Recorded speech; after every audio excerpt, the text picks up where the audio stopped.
World Press Freedom Day with Rami Khouri. Well, welcome everybody. Thanks for coming out this evening. It's really an enormous pleasure for me to introduce Rami Khouri, whom I've known for many years and who I've read for even longer and has been a big influence on my thinking.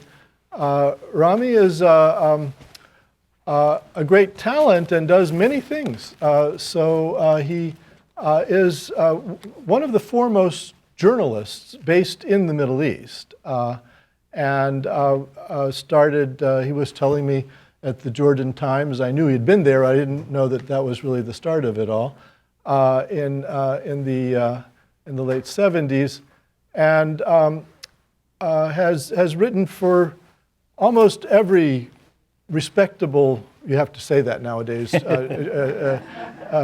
journalistic outlet that you could imagine, and always with a very canny sense of context and change over time and those things that analysts value. There's a lot of tropes in journalism. I'm kind of half a journalist myself, and I love journalists, and I don't mean to in any way to put them down. They risk their lives for us to know essential information. But some of them are not steeped in history, and they can fall into certain kinds of traps fairly easily. And one of them is, age-old hatreds. So anytime you ever hear this phrase, you know it's wrong. And if you looked into it, you would find that those people haven't hated each other for ages. And this was true in the Bosnian situation, where Croats and Bosnians and Serbs were all drinking that peach schnapps together and having a grand old time and intermarrying, and then all of a sudden, they hated each other and there were mass graves. And it's not age-old hatreds; it's sudden hatreds. And Rami Khouri is the kind of journalist that knows this and is able to point it out and to challenge those myths that grow up.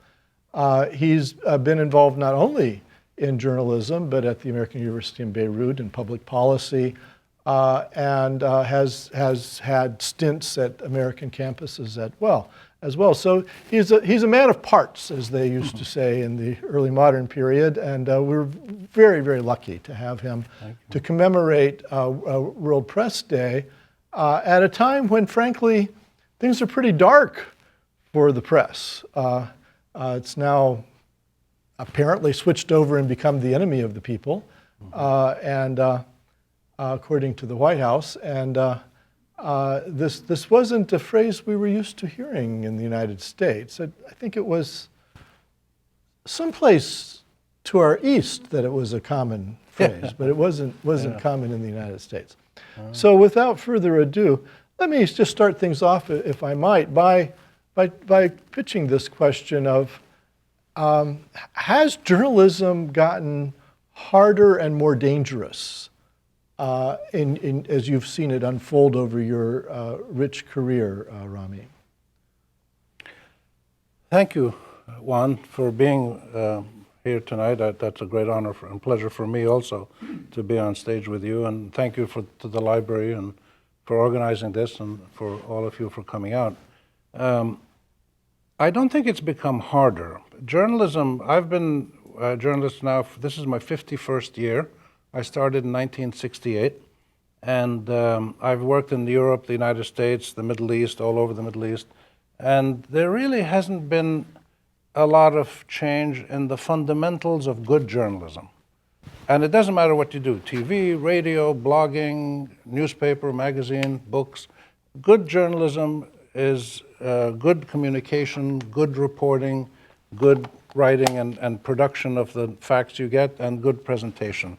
The problem is that there has been such an explosion in media in the last 30 years, 20, 30 years, that there's so much information out there. It's not all information. There's so much stuff out there, especially with social media now, that most of it is not good journalism.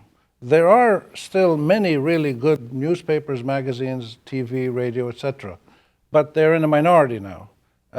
You have a much harder task as a audience member, as a reader or viewer, you have a much harder task to figure out where do you go to find out what's happening in the world yesterday and today, to get an honest, accurate, relatively fair and impartial view of the world. That's much more difficult now. So most people are lazy and they don't want to go check 5 different sources. So they pick their favorite one, if it's Fox or MSNBC or CNN or BBC or whatever. And some of them, BBC is pretty good. Jazeera English, in my mind, is the best single source in the world for English language news coverage, serious news coverage and analysis. BBC is very good still. France 24 is very good. Deutsche Welle has a very good English language service.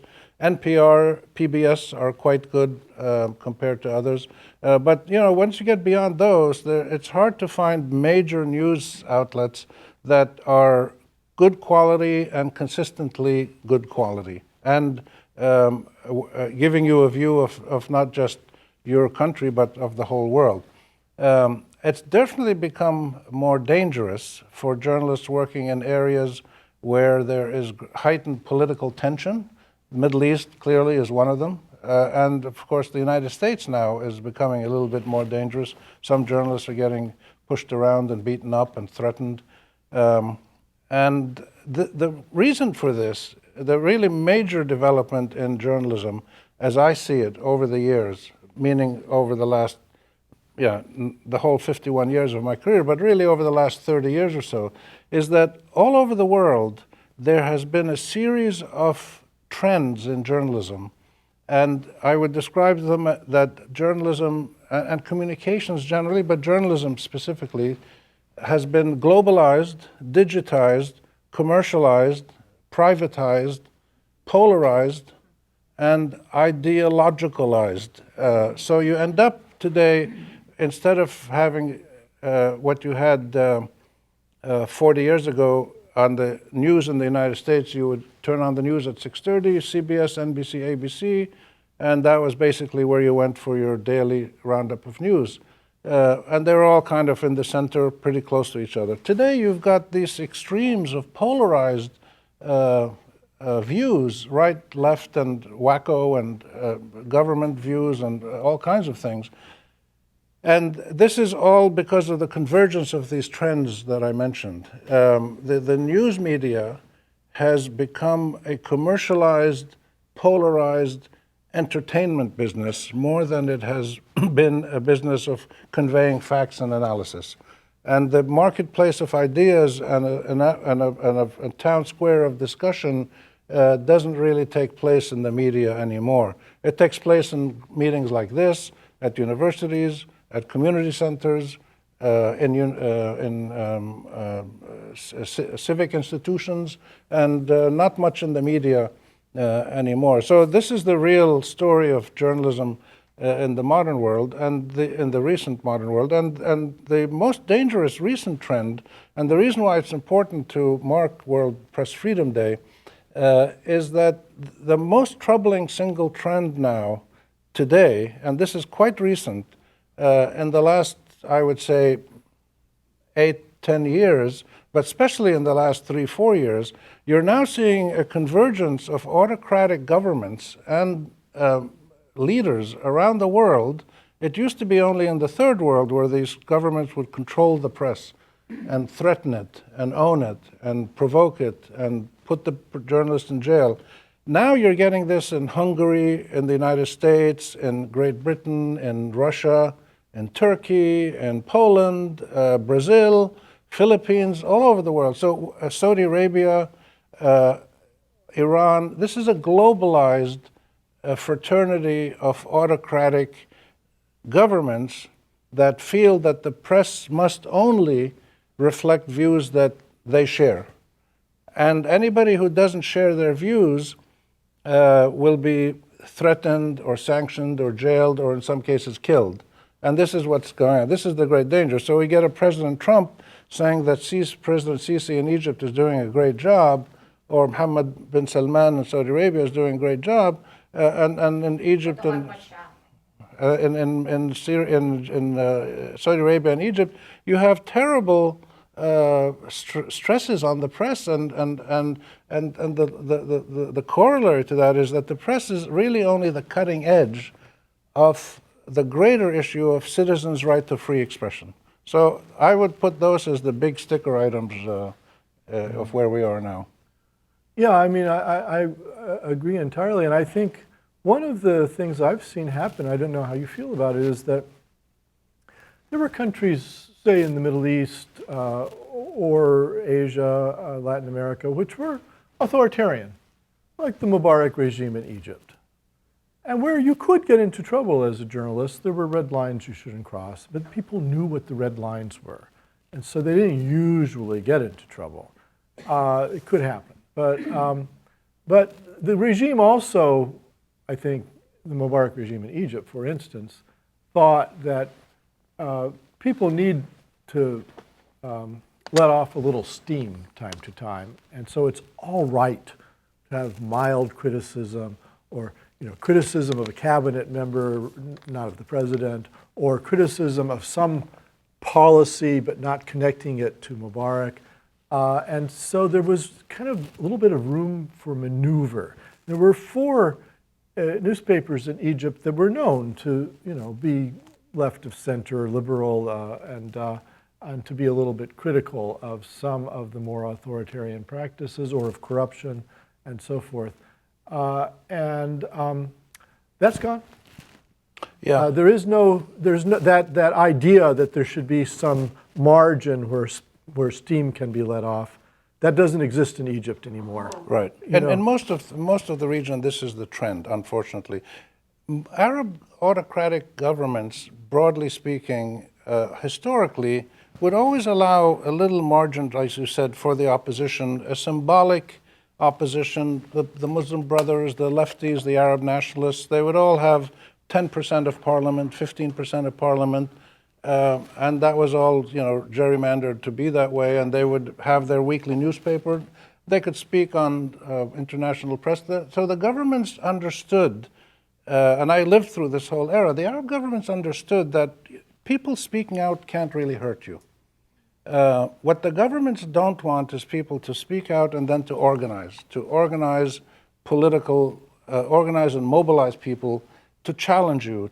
And when the Muslim Brothers started winning elections and progressive left-wing nationalists started winning elections, whether it was in the 79, 89 period or more recently after the uprisings, that's when government started to get angry. And so what you have now, and Egypt is an example of this, Saudi Arabia is an example, a few others are, Turkey is moving in that direction. They don't let any opposition, serious opposition, have any public say.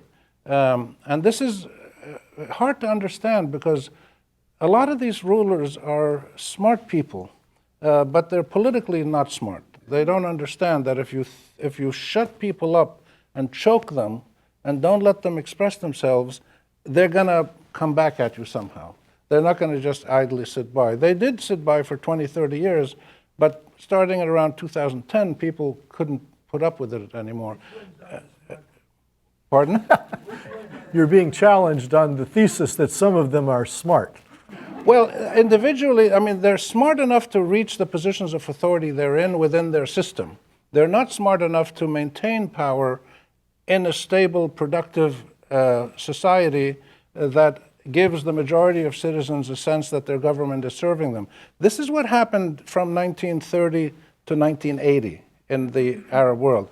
The majority of citizens of Arab countries, not all of whom were ethnically Arabs, you had Kurds, you had Circassians, you had Armenians, you had Amazigh, but the citizens of Arab countries between the 1930s and the 1980s, the majority of them felt that their lives were improving every single year.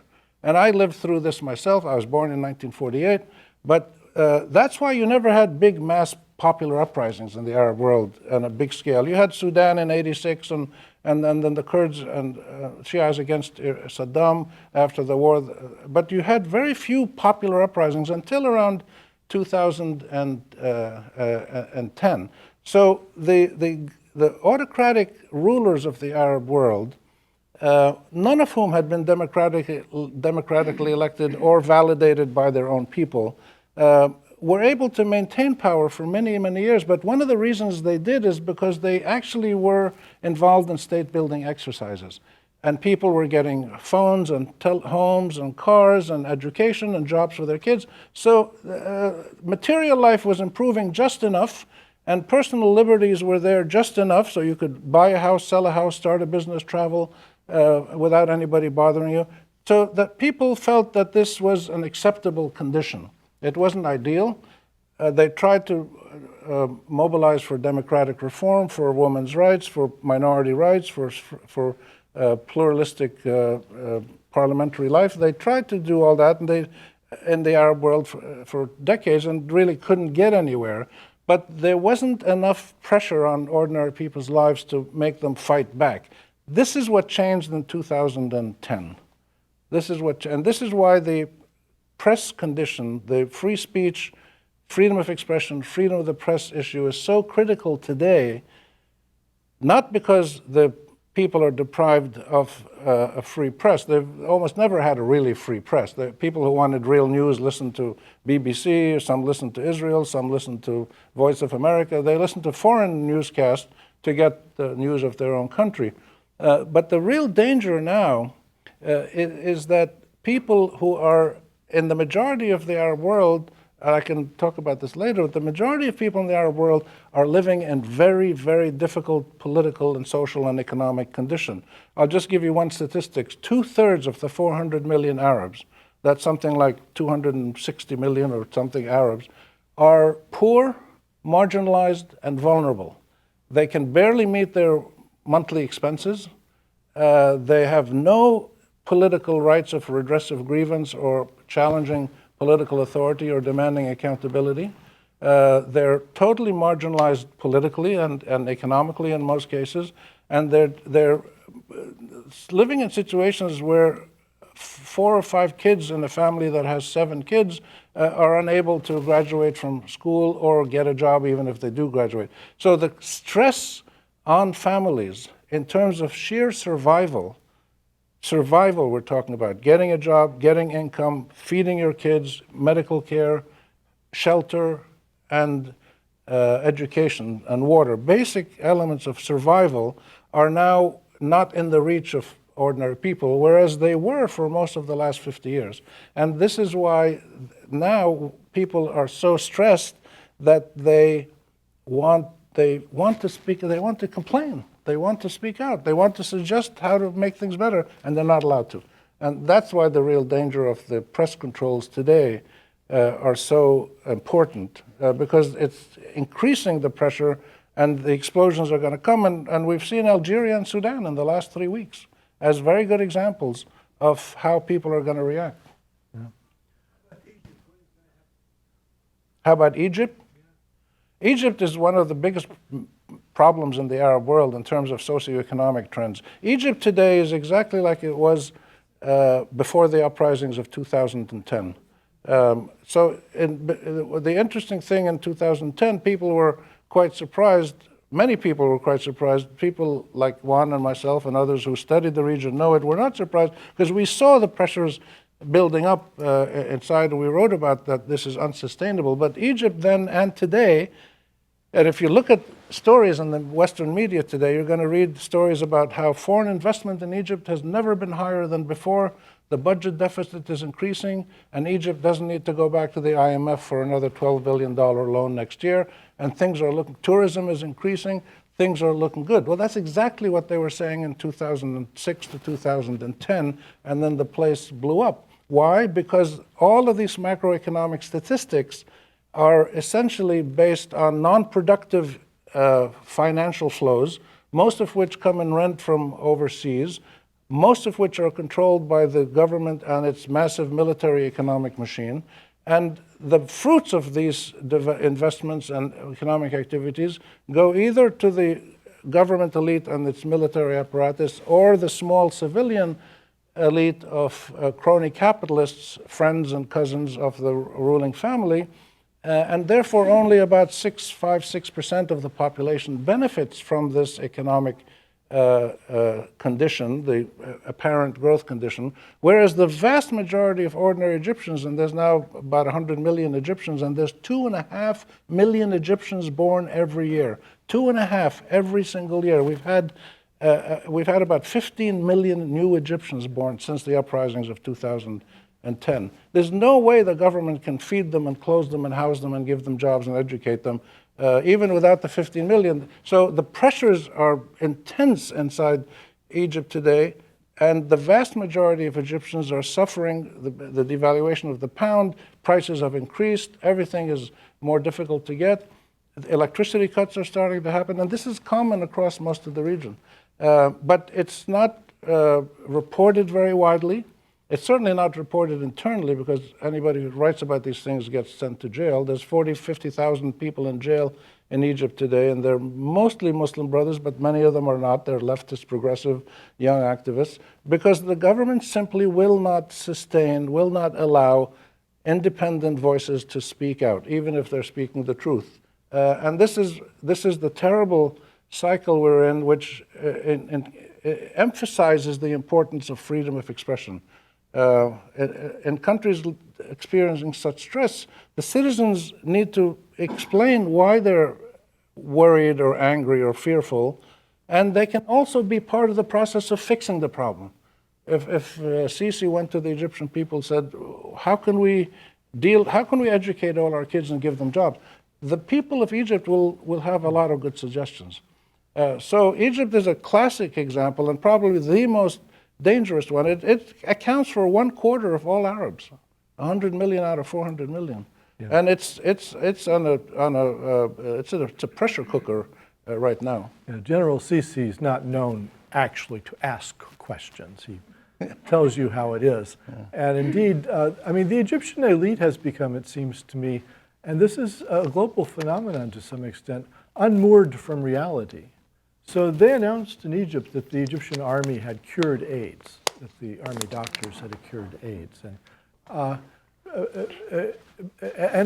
hepatitis C, I think. They've made real strides, and Sisi was criticized for this, that it's ridiculous, and he said, why are people so pessimistic, and why are they always putting Egypt down? And we're not putting Egypt down.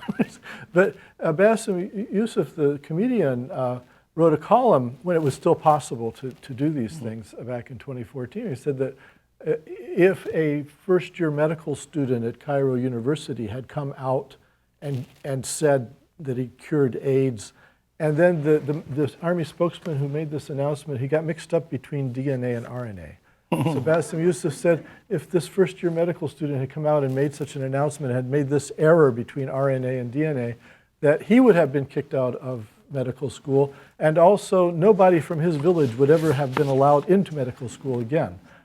So the disconnection from reality and the kind of propaganda one hears, and this is true across the region, we have a little bit of this problem here too, but in part it seems to me driven by media consolidation, because in the old days, as you say, you could triangulate. There's voice. This newspaper is different from that newspaper, but now, I mean, the Saudis own most of them, even in Beirut.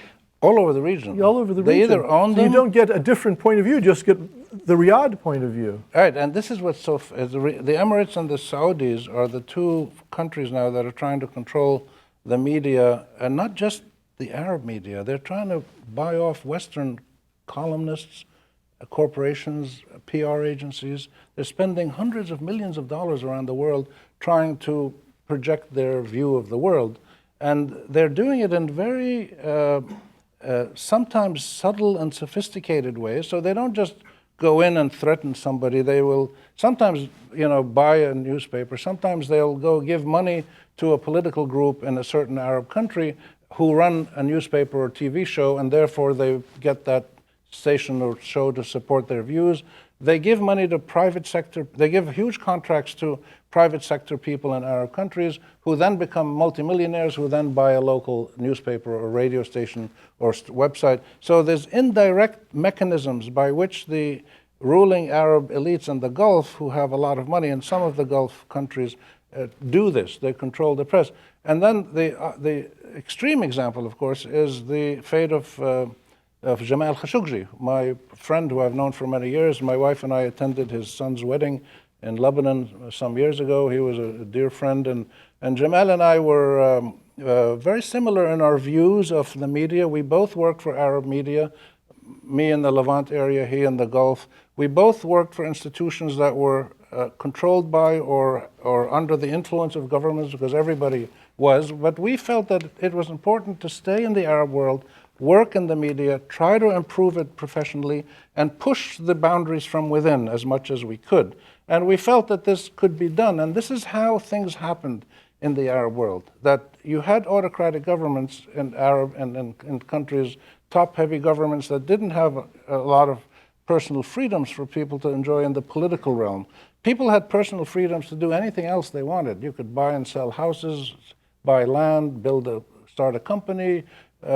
People had tremendous personal freedoms, but not in the political realm, and limited in the cultural realm. And people who were in the media were people who were trusted by the government, and some of them tried to push the boundaries, and they still do today. You still have a few institutions in Arab countries who try to push the boundaries, but they still have to work within certain lines. But Jamal Khashoggi ultimately, and he worked with the government. He was working with the ambassador in London, and he wasn't a dissident radical.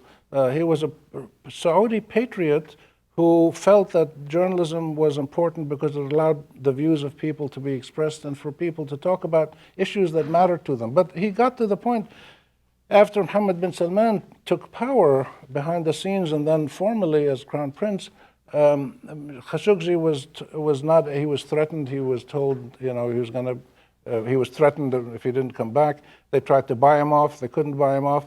And then they finally killed him, sewed his body up into pieces, dissolved it in acid, and lied about it for 3 months at the highest level of government, saying, oh, he went out and he left the consulate, we don't know where he went.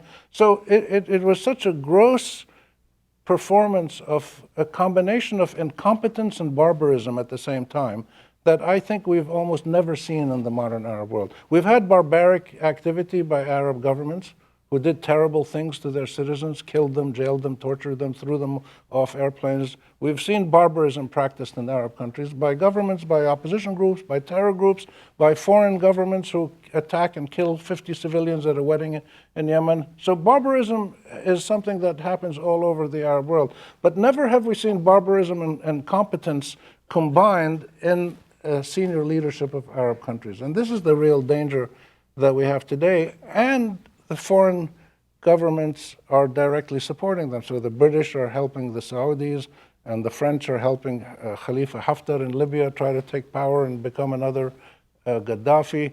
The Bahrainis, who are the world's worst example of human rights denials and brutal suppression of human rights, are directly supported by the British. The Americans love Sisi and give him money and give him support and publicly say, and they support the Saudi government with the terrible things it's doing. So this is the real danger point that we have today, that the press is a window into a wider world of autocratic controls, inhuman and often incompetent governance that is directly and heavily supported militarily and economically and politically by Western powers. Not just Western powers, to be fair, the Russians, the Iranians, the Chinese, the Turks, a lot of other people support these autocratic governments. But this combination is a new and really frightening situation in the Arab world. Yes, I mean, you would think the Saudis, I think, have something like $1 trillion of walking around money. It's not money they need to run the country or build roads or airports. I mean, it's just extra. It's a sovereign wealth fund to some extent. They just, buy southern Spain. But if you had $1 trillion, surely you could assassinate somebody in a smart way. I mean, I don't know how you do these things. Are there consulting firms you contact, or how it could be done smoothly? But this was Keystone Cops, the old comedy routine where people were falling down. It was, the incompetence of it is, as you say, frightening from one of the wealthiest countries in the world. Right. The combination of incompetence, barbarism, and power and wealth is really the new and frightening thing. And to add to that, one other dimension is you're seeing now the Saudis and the Emiratis in particular taking this power and exercising it all over the region militarily with direct military interventions in Yemen, in Libya, setting up bases, trying to do stuff in Lebanon. They tried in Syria and failed. So this is a new phase of danger in the Arab world. And in the meantime, these poor souls of 400 million citizens are increasingly living in conditions that are not only stressful, but existentially catastrophic. I'll give you just a couple of statistics that have become available now through research in the last 10 years. I mentioned about 66% of all Arab citizens, based on studies by the UN and Oxford Multidimensional Poverty Survey and other people, about 66% of Arabs are poor and vulnerable and marginalized. The middle class used to be around 50%. It went down to around 44% in the last decade, and now it's around 33%. The middle class is shrinking, the poor people are expanding, and the upper small group of very wealthy people remains as it is or has expanded to some extent. So there's a terrible internal fracturing of society. Arab society is being ripped apart internally by its own inequalities and disparities of wealth and of power and of rights. And this is due to a cyclical series of things that have now been identified, dynamics that have been identified now. Education is collapsing, public education is collapsing all across the region. About 50% of primary and secondary school graduates in Arab public schools cannot read and write. They do not pass minimum standards of reading and writing. They are functionally illiterate and have no numeracy skills, and many of them graduate because the school teachers don't want to fail them because they look bad in front of the great leader. So they go through school learning nothing, wasting time, and they graduate, they can't find any jobs, and therefore you get a situation where informal labor now across the Arab world accounts for around 65% and has continued to rise. Informal labor means people who have no skills where they can use their mind or their expertise in anything more complicated than washing a car, cleaning dishes, carrying bags of vegetables in the market, or digging holes when they're in an agricultural field.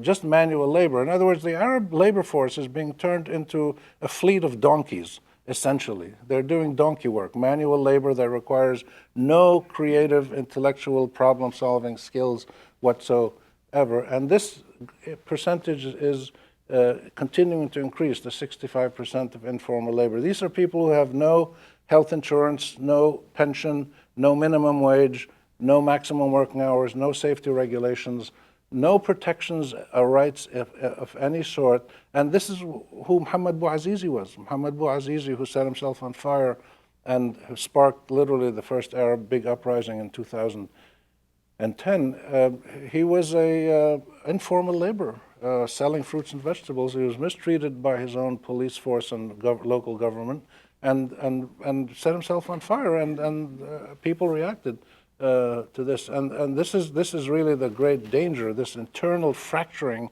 of the region, the Arab region, both at country level and at the region level. What had been a series of relatively integrated countries and an integrated Arab region is no longer that, and who knows where this is going to go. And of course, the greatest symbol of this was the rise of ISIS, and they created literally in their world their new state. And they recreated the caliphate, which is another question, the yearning of Sunni Muslims for a legitimate leadership that speaks their language. But that's another dimension. That's your area. But, the historical, yearning for the caliphate. But the historical yearning for a state of our own, and they called it the Islamic State, because this is what they want. They want a state that has sovereign authority, that serves them, that reflects their values. Now, these guys are a bunch of criminals and terrorists for the most part, in my view. But the fact that they did this should be a very clear early warning sign that there's something deeply troubling at the ground level of Arab societies where they could do this, and many, many people would support them. Surveys in the last 3-4 years show that support people who think ISIS is a good thing, or that the ISIS people are doing the work of good Muslims, or would like to even support them and help them. That average support for them has been probably, or so let's say an expression of a positive view of ISIS, is around 6-8% across the Arab world. That's 20-30 million people. In some situations, after some drastic event where somebody killed a lot of civilians, whether it was their own government or foreign governments, that support spikes up to 25-30%. So we don't know how many people in the Arab world would actually support this kind of radical terrorist activity. They don't think it's terrorist. They think it's a great renaissance of their rights. Well, the evidence. I'm pretty sure it's nominal. We'll get your questions. We'll get your. When we get the questions, Yeah, we'll get the questions. The evidence that's available shows that there is a significant number of people who tell pollsters that they think ISIS is doing good work, and sometimes this spikes. So these are signs of something very wrong at the ground in our society. I think that your point that the social science and the polling shows that there's enormous dissatisfaction, and very significant dissatisfaction.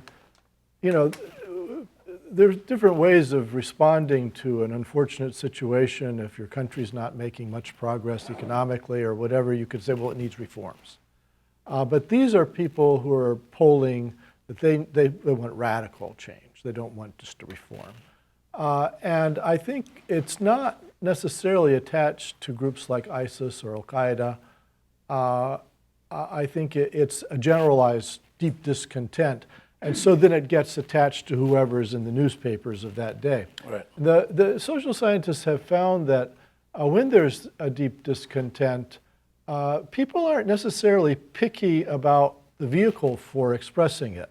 So in France, the political scientists were a little bit amazed to find when the National Front became an important political party, it was founded by ex-Nazis. So it's really kind of alarming that it might have won the last election in France. But political scientists who looked into the antecedents of the supporters of this party found that a lot of them were ex-communists. So they had been leftist radicals. They wanted radical change. And then when the Communist Party collapsed, they became fascist radicals.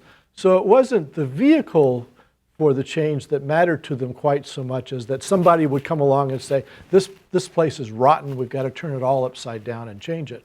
And I think what ISIS did show is that there is a lot of that kind of sentiment in some places. Right, and the big, of course, expression of discontent and a yearning for a different kind of system in the Arab world was the enormous support that the Muslim Brotherhood has generated. And they're mostly nonviolent. There's some of them who are violent, but predominantly nonviolent, service group, helping their community and proselytizing and wanting to create an Islamic society, but peacefully and nonviolently. I don't particularly want them to rule some countries, but if they're elected legitimately, they should be given a chance. And in some countries, they were given a chance. In places like Jordan and Morocco and Yemen and Kuwait, they were elected, they had seats in parliament. They didn't do a very good job at governing because they were pretty incompetent. They're great at opposition, but they're pretty incompetent at governance. When they had authority, they didn't do very well at it. And then in Egypt, they won and they were thrown out by the military. But the fact that they've had such enormous support is a sign that there's something wrong in our society that bothers the majority of citizens. And survey evidence now, again, forget about the Arab uprisings, if you want, but just look at the evidence we have from scientific surveys. The two biggest polls of the Arab world done annually are the Arab Barometer, which is partly based here and at the University of Michigan, and the Arab Center for Research and Policy Studies in Qatar, in Doha. They survey the whole Arab world, and they have shown consistently for the last 4 or 5 years several very troubling trends. About 75% up and down, goes up and down, but an average of around 75% of families say that they cannot meet their basic expenses every month. They have to borrow money, they have to go to charities, they have to figure out somehow cut spending on things. 75%. That means 300 million out of 400 million people cannot meet their basic expenses. We're not talking about trips to Paris. We're talking about food, electricity, water. Somewhere around 30%, 40% of young people routinely say they want to immigrate. They don't care where, but they just want to go out somewhere where they can live and get a job and live a decent life. People's identities keep evolving. When people are polled in many countries, they will sometimes say, oh, I'm a Jordanian. Then they'll say, oh, no, I'm an Arab. Then they say, no, I'm a Muslim. I'm a member of the Beni Huwaitat tribe. I'm a Christian. People's identities the identities that they say express their feelings change over time based on the conditions of their lives. In other words, their allegiance to their state, Kuwait, Jordan, Morocco, Syria, Iraq, Lebanon, whatever it is conditional on the state playing its role in treating their citizens decently and giving the citizens what they expect from their state. ISIS is the extreme example of what happens when people go to the ultimate end of this process and create their own state. Or the other thing that happens is people immigrate. They just leave. And we've had hundreds of thousands of the brightest young people in the Arab world leave, and many of them are here and all over the US and Canada and Australia and Europe, and they leave because they're not going to live a decent, normal life in the Arab world. They give up and they go, and I don't blame any of them. I don't blame them. My view has been we should stay in the Arab world and try to fix it from within. But so there are many markers of significant stress within Arab societies, mostly anchored in poor governance, either incompetent, mismanaged governance or brutal, autocratic, violent governance, and combined with three other major pressure points. The Arab-Israeli conflict is now into its second century. 100 years started in 1917. We're now into the second century of the constant Arab-Israeli conflict, and it's still going on, and it's still, Palestinians are still being killed and colonized and jailed in large numbers, and this resonates with people. And the surveys that I mentioned, the regional surveys, show how deeply the people of the Arab countries, how deeply the Palestine issue resonates with them. Unlike what you'll hear from people on TV here or some major columnists and newspapers, they say, oh, the Arabs, they've forgotten about the Palestinians. Some Arab leaders may have forgotten about Palestine and want to make deals with Israel just to survive, but the vast majority of ordinary people haven't forgotten about Palestine. The second major reason is the environmental base of the Arab world is slowly collapsing. Water, arable land, clean air, livable cities. The environmental stresses are getting to a point that hundreds of thousands of people are leaving rural areas and moving to cities because they can't live as farmers and villagers and herders like they used to. The environmental base has been mismanaged. And the third reason, and the oldest reason, is the nonstop foreign military intervention inside the Arab world, not just for this century, but since Napoleon.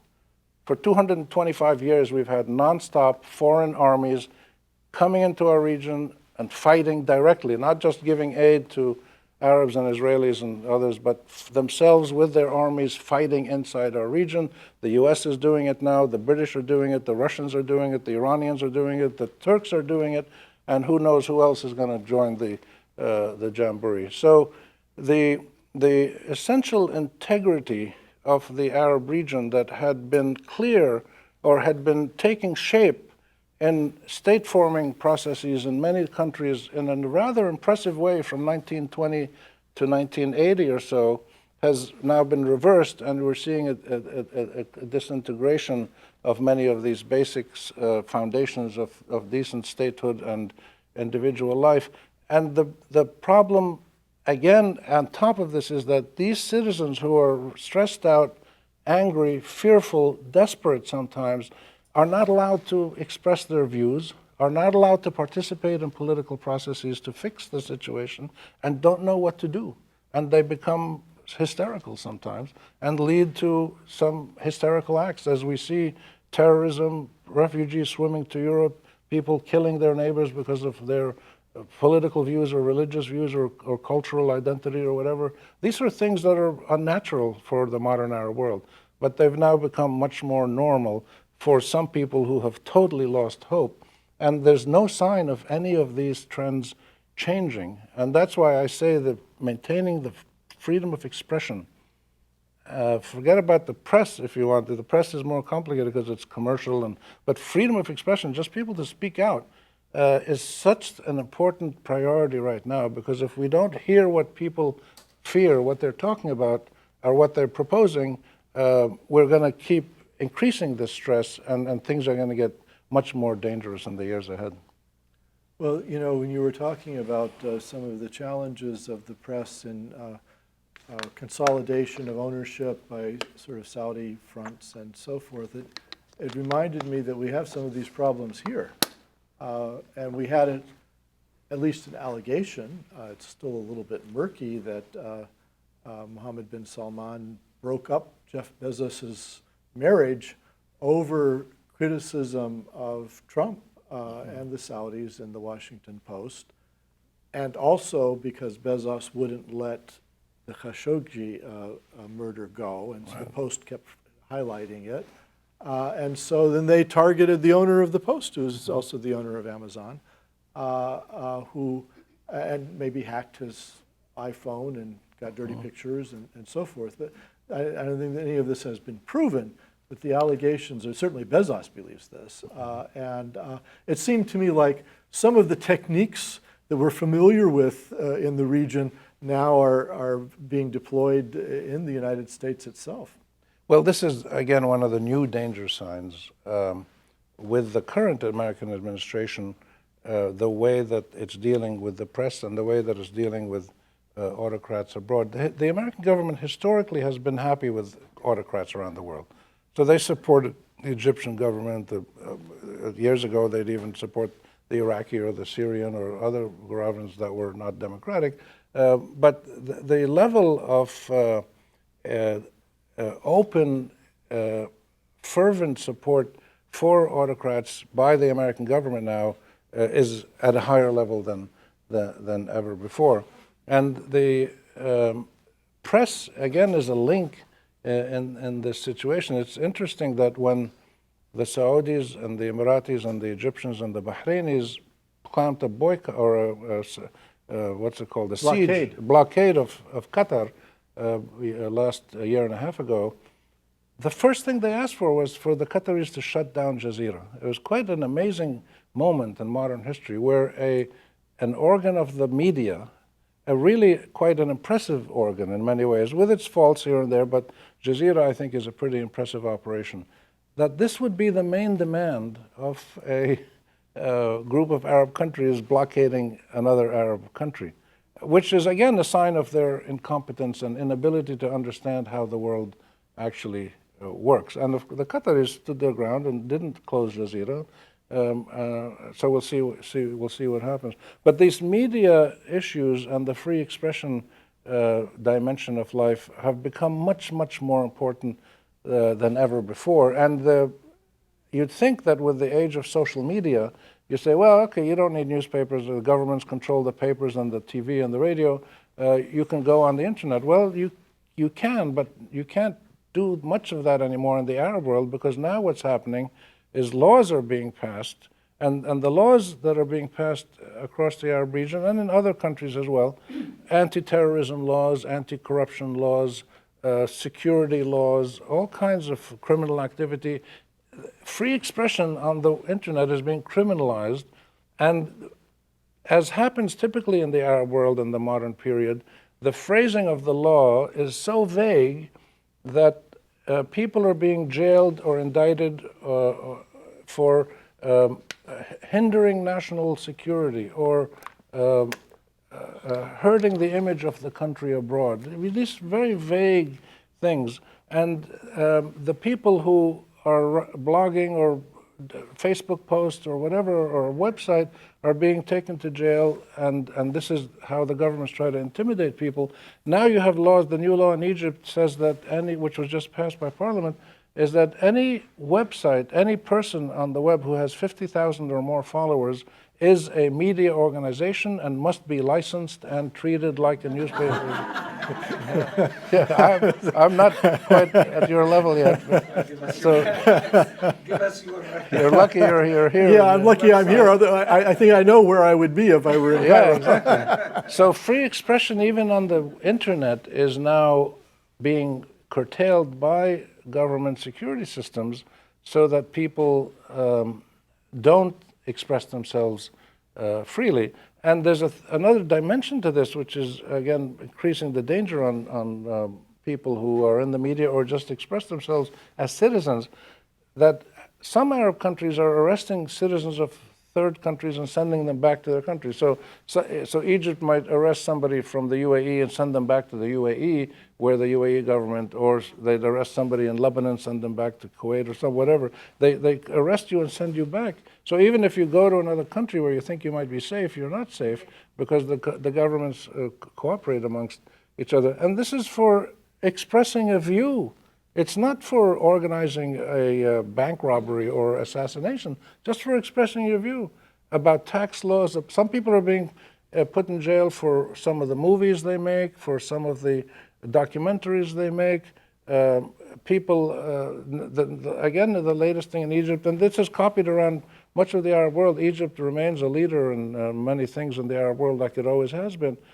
So, for instance, now the Egyptian government has insisted on controlling the content of the Ramadan television series, which are a huge part of Arab culture. And the Egyptian government is insisting that the series that are done promote the glory of Egypt or the national whatever. It's incredibly troubling to see this happening, but it's happening. And the parliaments in these countries, which are not real parliaments, but they are the parliaments, they approve these laws. Therefore, the government, when it is approached by Human Rights Watch or Amnesty or the Swedish government, the Arab governments say, we're following the law. We are a nation of laws like you. And our democratic system, the parliament has approved this. And they try to say to the world that they're doing this very legally, very constitutionally. And this creates this terrible cycle that we're in now. It's a pretty difficult situation. To reduce a little bit of the gloom, there are still hundreds of thousands of activists around the Arab world trying to push back on this. They work anonymously, they work on the web without putting their real name. They try to organize. Jamal Khashoggi, when he was killed, probably, I think, because he was organizing an international non-governmental organization to promote freedom of expression, especially around the Arab world. And once you start doing that, that's when the governments come after you and kill you or jail you. But there are huge movements of individuals and some very brave organizations. And still there's a few websites like Mada Masr in Egypt or Hibr in Jordan or others around the region that do really serious independent reporting. And of course, they're in danger of being closed any day now. But so people are not lying down and taking this, without taking any action. And the Algerian and Sudanese uprisings that are still going on now are an incredibly important turning point, because unlike the 2010, 2011 uprisings, which were quite spontaneous, nobody expected them to happen so quickly or to topple these Gaddafi and Mubarak. Nobody expected that to happen. So the protesters were not prepared. They didn't have a plan. They didn't have a strategy. These protesters today do in Sudan and Algeria. They are insisting on two critical elements that are at the base of the difficult modern condition I've described in the Arab world. They want civilian authority to run government. They don't want military government. The military has an important role to protect the country, to provide security. Everybody wants the military to do its job and to be funded and to do a serious, good job. But that job is not to run the government. And the second thing they want is they want people who are involved in the corrupt and brutal activities of previous governments to be held accountable through a legitimate judicial system. But people must be held accountable. They can't just resign and fly off and live in Paris or in Jeddah or somewhere. So accountability and civilian governance are two core demands, and they're actually making some progress. We'll see where they go. We'll see where they go. But so far in Sudan and Algeria, we're seeing signs of both of those things moving forward, and this is a critical moment. So we have to wish them the best. Yeah, Rami, I think it's 8 now, and if we're going to have time for the audience Yes, we want to hear. to weigh in. And I wonder if at some point, I was going to ask you, but we've gotten a little late, as you'll probably get questions about this. The most amazing thing that I've seen in the region in the past year is a decision by the Likud government in Israel to have a rules of engagement for dealing with the Gaza protests that involves simply sniping at unarmed protesters whom they deem to have come too close to the border, but who seem to pose, on the whole, no danger to anyone. That is to say, they're not like the American press keeps advertising this as clashes at the border, but the protesters seem to be being shot down rather distantly from the border before there are any clashes, and some of those killed, because there have been several hundred killed this way, and a lot more, thousands injured. Some of them have been clearly journalists and dressed with jackets that show that they're journalists, and they have been nevertheless sniped at, and maybe deliberately. In some cases. For the Israelis, I mean, to do this and to have almost no pushback from the European Union, well, not from this administration either. This, is a war crime. Any way you define it, it's a war crime. And usually, if there's a war crime, at least somebody will complain about it. Right. But I don't even see any complaints. And it's not being covered in our press. Right. Just a quick comment on that, and then we'll open up because we'd love to hear your comments and questions. The number of injured is 31,000. 31,000 people in Gaza, Palestinians, have been injured in the last year. About 250, I think, were killed. And the snipers, there's a great series of studies being done by professors at AUB and other places on the ground in Gaza, studying the wounds of the wounded people in Palestine, in Lebanon, in Iraq, in Yemen, anywhere there's conflict. They're studying the wounds because they come to be treated at the hospitals. And they're finding that the wounds in Gaza by the snipers, now these Israeli snipers are serious professional people. They know exactly what they're shooting, and what they do is they look at you through their lens and they decide, should they shoot you in the face and kill you, or should they shoot you in the knee and disable you for life? And they make that decision. It's the most intimate killing, is the way one surgeon who has studied this has described it, that these decisions are made by individual snipers. Do I kill this person, or do I just disable them for life? And this has been going on now for many years, but especially in the last year in Gaza, and it doesn't work. It doesn't produce the submission of the Palestinians that they want it to produce. Nobody knows what's going to happen in Palestine, but what we do know is that 750,000 Palestinians were evicted or fled in 1947 and 48, and they're now about 12 million. They're not going anywhere. Most of them live around Palestine. And there has to be a political resolution of this conflict that's fair to the Israelis and fair to the Palestinians. And there's nobody working on it. And Jared Kushner is not a serious person in this issue, and he shouldn't be taken seriously. And we'll see when he comes up with his plan. But the indifference of the world community is fascinating that you mentioned. It's really striking. The only explanation I can think of is that there's too many other pressing issues that they have to deal with, climate change, refugees, whatever. So they've been a little bit distracted. They're still funding the Palestinians in Europe very well so that UNRWA can keep educating people and giving health care. But this is an issue that's not going to go away. And we're in our second century of the Arab-Israeli conflict. This program was recorded on May 1st, 2019, at the Ann Arbor District Library.